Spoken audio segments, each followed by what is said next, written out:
আমার বিয়ে করবে। আমার তো মরণ ছাড়া কোনো উপায় নাই। এখনো আমার সাথে রিলেশন রাখবে না, আমার কথা বলবে না, বিয়ে করবে না। আমি বলছি বিয়ে করবে, কুয়াকাটা যাওয়ার আগে আমি বলছি কোর্ট ম্যারেজ করো। বলছে যে কুয়াকাটা থেকে এসে কোর্ট ম্যারেজ করবো, আমার আম্মুর কসম। এখনো আমার সাথে রিলেশন রাখবে না, আমার কথা বলবে না, বিয়ে করবে না। এখন কি আবার করো? আমার তো মরণ ছাড়া কোনো উপায় নাই।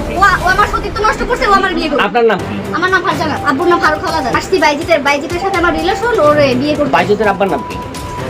মালিক মোল্লা মেবি। আসছি বিয়ের দাবিতে। আপনার সাথে তার সাথে কতদিনের সম্পর্ক 2 ছিল? বছরের।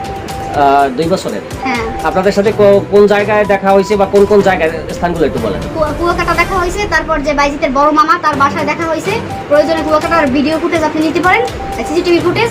আর হচ্ছে এরকম না, আর ওর বাসায় আমার দেখা হয়েছে। আমারে ও ঢাকার বাসায় নিয়েছিল। কতদিন ছিলেন সেখানে? সেখানে একদিন ছিলাম। ধরেন আমি 2টায় গেছি, 5টা বের হয়েছি। ওর সাথে একত্রে কতদিন ছিলেন?